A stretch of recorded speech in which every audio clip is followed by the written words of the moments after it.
जय हिंद प्यारे साथियों। कैसे हो आप सब? बिल्कुल मस्त होंगे, स्वस्थ होंगे और अपनी तैयारी में बिल्कुल अच्छे से व्यस्त होंगे। यू विक्टर ज्ञान यूट्यूब चैनल पर आप सभी का बहुत बहुत स्वागत है। यदि आप छत्तीसगढ़ पीसीएस के एग्ज़ाम की बिल्कुल सीरियसली तरीके से तैयारी कर रहे हो, तो आज की इस वीडियो में मैं आपके साथ डिस्कस करने वाला हूं कि यदि आप छत्तीसगढ़ में उप जिला अध्यक्ष बन जाते हैं तो आपको पहले महीने में कितनी सैलरी मिलेगी, आपकी सैलरी में इंक्रीजमेंट किस तरीके से होगा, इन सभी के बारे में मैं इस वीडियो में आपके साथ बहुत डिटेल से और बिल्कुल सिस्टमेटिक तरीके से डिस्कस करने वाला हूं। तो ओवरऑल ये वीडियो आप सभी कैंडिडेटों के लिए बहुत ज़्यादा महत्वपूर्ण होने वाला है। तो अब हम अपने इस वीडियो की शुरुआत करते हैं और मैं एक एक करके बिल्कुल सिस्टमेटिक तरीके से आपको सारी चीज़ें समझाता हूँ। देखो, छत्तीसगढ़ में जो उप जिला अध्यक्ष की जो पोस्ट होती है, जो कि पीसीएस के एग्ज़ाम की सबसे टॉप लेवल की पोस्ट होती है, ये सामान्यतः उन कैंडिडेटों को मिलती है जो पीसीएस के एग्ज़ाम में ओवरऑल टॉप करते हैं, जिनकी टॉप रैंक आती है। तो ये टोटल 5400 ग्रेड पे की पोस्ट होती है, लेवल 12 में आती है। पे स्केल इसका 15,600 रुपये से लेकर 39,100 रुपये तक रहता है। और यदि मैं इसके बेसिक पे की बात करूं तो वो 56,100 रुपये से लेकर 1,77,500 रुपये तक रहता है और पे बैंड थर्ड में आती है। तो ये बेसिक जानकारी थी जो आप सभी कैंडिडेटों को बिल्कुल अच्छे तरीके से पता होनी चाहिए और आपकी जो सैलरी है ना, वो इसी के ऊपर आधारित रहती है। अब हम एक एक करके डिस्कस करते हैं कि आपको यहाँ पर कौन कौन से अलाउंस मिलेंगे और आपकी ओवरऑल सैलरी किस तरीके से तैयार होगी, सभी के बारे में मैं बिल्कुल डिटेल से समझाता हूँ। और आप चाहते हो कि मैं इसी तरीके से किसी दूसरे टॉपिक के ऊपर वीडियो बनाऊँ तो आप कमेंट सेक्शन में कमेंट करके ज़रूर बता सकते हैं। देखो, जैसे आप छत्तीसगढ़ में उप जिला अध्यक्ष बनेंगे तो आपका जो पहले महीने का बेसिक पे है वो रहने वाला है 56,100 रुपये। ठीक है, मतलब 56,100 रुपये से आपकी सैलरी की शुरुआत होगी। अब इसके ऊपर आपको ढेर सारे अलाउंस मिलेंगे। उसके बाद आपको मिलेगा डीए, जिसको हम डीएनएस अलाउंस बोलते हैं, महंगाई भत्ता बोलते हैं, जो अभी थोड़े दिन पहले 46% था, लेकिन छत्तीसगढ़ के जो मुख्यमंत्री जी हैं उन्होंने अनाउंसमेंट कर दिया कि अब जो डीए वो 50% होगा। तो यदि मैं 56,100 का 50% निकालता हूँ तो वो निकल कर आता है 28,050 रुपये, जो आपका बनता है डीए। उसके बाद हम एचआरए के बारे में डिस्कस करें। देखो, एचआरए की मामले में छत्तीसगढ़ गवर्नमेंट ने छत्तीसगढ़ को टोटल 3 कैटेगरी में डिवाइड कर रखा है। यदि आपकी पोस्टिंग छत्तीसगढ़ के जो सबसे बड़े शहर हैं उनमें होती है तो वहाँ पर आपको 9% एचआरए मिलेगा।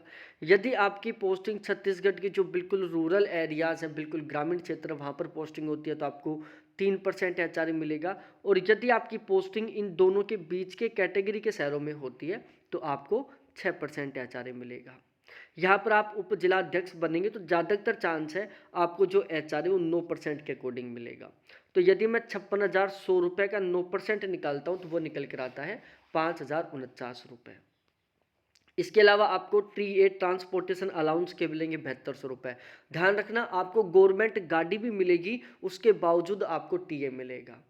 यदि आपको गवर्नमेंट के द्वारा क्वार्टर प्रोवाइड करवाया जाता है तो उस स्थिति में आपको एचआरए नहीं मिलेगा, और यदि आपको गवर्नमेंट क्वार्टर नहीं मिलता है तो उस स्थिति में फिर आपको एचआरए मिलने वाला है। ठीक है, बाकी गवर्नमेंट गाड़ी मिलेगी, उसके बावजूद आपको ट्रांसपोर्टेशन के 7200 मिलेंगे, 7,200 रुपये। डीए और टीए ये मिलेगा आपको 3,600 रुपये का। मेडिकल अलाउंस के मिलेंगे आपको 1,000 रुपये। इसके अलावा लगभग 2,000 रुपये के आसपास आपको अदर अलाउंस के मिलेंगे, जिसमें आपको छोटे छोटे कई अलाउंस मिलेंगे। किसी अलाउंस में आपको 200 रुपये मिलेंगे, किसी में 500 रुपये मिलेंगे, किसी में 400 रुपये, क्योंकि आपको टेलीफोन का रिचार्ज भी गवर्नमेंट प्रोवाइड करवाएगी, न्यूज़पेपर का जो बिल है वो भी गवर्नमेंट पे करेगी। तो इस तरीके से टोटली कुल मिलाकर छोटे मोटे कई अलाउंस हैं, जिनको मिलाकर लगभग 2,000 रुपये के आसपास गवर्नमेंट आपको प्रोवाइड करवाएगी। साथ ही साथ आपको एक गवर्नमेंट ड्राइवर मिलेगा, प्लस में एक गवर्नमेंट गाड़ी मिलेगी और उसमें फुल फ्यूल की व्यवस्था मिलेगी।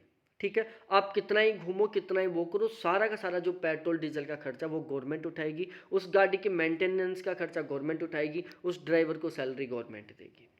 ठीक है, तो इन सभी को मिलाकर आपकी पहले महीने की ग्रोस सैलरी बनेगी, जो कि आपके अकाउंट में आने वाली है। अब इसमें कुछ कटौतियां होंगी, जैसे आपका एनपीएस कटेगा, तो एनपीएस के कटेंगे आपके 8,415 रुपये। अब ये एनपीएस का मतलब क्या होता है? देखो, जैसे आपकी पोस्टिंग होगी उसी दिन गवर्नमेंट के द्वारा आपका एक एनपीएस अकाउंट खोला जाएगा। आपके बेसिक पे और डीए दोनों का 10% आपकी ग्रोस सैलरी में से काट कर हर महीने के महीने आपके एनपीएस अकाउंट में ट्रांसफ़र कर दिया जाएगा। सबसे खास बात, गवर्नमेंट अपनी खुद की तरफ से आपके बेसिक पे और डीए दोनों का 14% जितना अमाउंट बिल्कुल फ्री में आपके इस एनपीएस अकाउंट में ट्रांसफ़र करेगी। तो ओवरऑल हर महीने आपके एनपीएस अकाउंट में कितना अमाउंट आएगा? टोटल 24% है। 10% जो आपका कटा, 14% जो गवर्नमेंट ने आपको प्रोवाइड करवाया। तो इस एनपीएस की वजह से आपको टोटल 114% सैलरी मिलेगी, यह ध्यान रखना। अब आपका ये जो एनपीएस अकाउंट में जो अमाउंट है इसके ऊपर आपको लगभग 10% के अकॉर्डिंग क्या मिलने वाला है? ब्याज मिलने वाला है। और जब आप रिटायरमेंट लेकर आओगे तो विद इंटरेस्ट के साथ ये आपको वापस मिल जाएगा। तो ये समझो आपको रिटायरमेंट के दौरान कम से कम 2.5-3 करोड़ रुपए मिलेंगे, इतने रुपए जुड़ जाएंगे, क्योंकि इनके ऊपर आपको क्या मिलता रहेगा? ब्याज भी मिलता रहेगा। ठीक है। इसके अलावा जीआईएस के आपके 200 रुपये कटेंगे। इसके अलावा यहाँ पर इनकम टैक्स भी कटेगा, जिसको हमने यहाँ पर शामिल नहीं किया। वो इनकम टैक्स डिपेंड करता है आपके ऊपर कि आप किस तरीके से कटवाते हो, क्योंकि आपके यदि खर्चे बहुत ज़्यादा है, फैमिली की बहुत ज़्यादा जिम्मेदारियां हैं, तो इनकम टैक्स का थोड़ा कम कटेगा। और बाकी यदि आपके खर्चे थोड़े कम हैं तो आपका इनकम टैक्स का थोड़ा ज़्यादा कटेगा। लेकिन ये मानकर चलो कि लगभग 5 से 7 हज़ार रुपये के बीच में तो आपका इनकम टैक्स कटेगा ही कटेगा, ये मानकर चलो आप। ठीक है, हमने यहाँ पर इनकम टैक्स को शामिल नहीं किया है। तो टोटली कुल मिलाकर आपकी कटौती होगी 8,615 रुपये की। अब हम बात करते हैं जो सैलरी आपके अकाउंट में ट्रांसफ़र होगी उसके बारे में, कि पहले महीने में आपके अकाउंट में कितनी सैलरी आएगी। तो सारा कट पिट कर यदि हम बात करें तो 1,02,999 आपकी ग्रोस सैलरी बन रही है। इसमें से 8,615 रुपये का आपका डिडक्शन हो रहा है। तो टोटली कुल मिलाकर कट पिट कर आपके पहले महीने अकाउंट में सैलरी ट्रांसफ़र होगी 94,384 रुपये, जो कि एक बहुत अच्छी खासी सैलरी है, बहुत शानदार वाली सैलरी है। सैलरी में इंक्रीजमेंट की बात करूँ तो आपकी सैलरी है जो टोटली कुल मिलाकर 2 तरीके से बढ़ेगी। एक आपका जो बेसिक पे है वो हर साल कितना बढ़ेगा? 3% बढ़ेगा। जैसे शुरू के साल में आपका बेसिक पे 5600 था, दूसरे साल में आपका जो बेसिक पे 57,783 हो जाएगा, तीसरे साल में आपका बेसिक पे 59,516 हो जाएगा, चौथे साल में आपका बेसिक पे 61,301 रुपये हो जाएगा। इसके अलावा डीए साल में 2 बार बढ़ेगा, एक बार जनवरी में बढ़ेगा, दूसरा जून जुलाई में बढ़ेगा। अब ये कितना बढ़ता है ये डिपेंड करेगा गवर्नमेंट के ऊपर, लेकिन एवरेज मानकर चलो कि 5 से 8% के बीच में तो आपका डीए बढ़ेगा। साथ ही साथ जैसे जैसे आपके प्रमोशन होते जाएंगे तो उस तरीके से आपकी सैलरी में और भी खतरनाक वाला इंक्रीजमेंट होता जाएगा। ठीक है, तो टोटली कुल मिलाकर आपकी पहले महीने की सैलरी बनी है कट पिट कर 94,384 रुपये।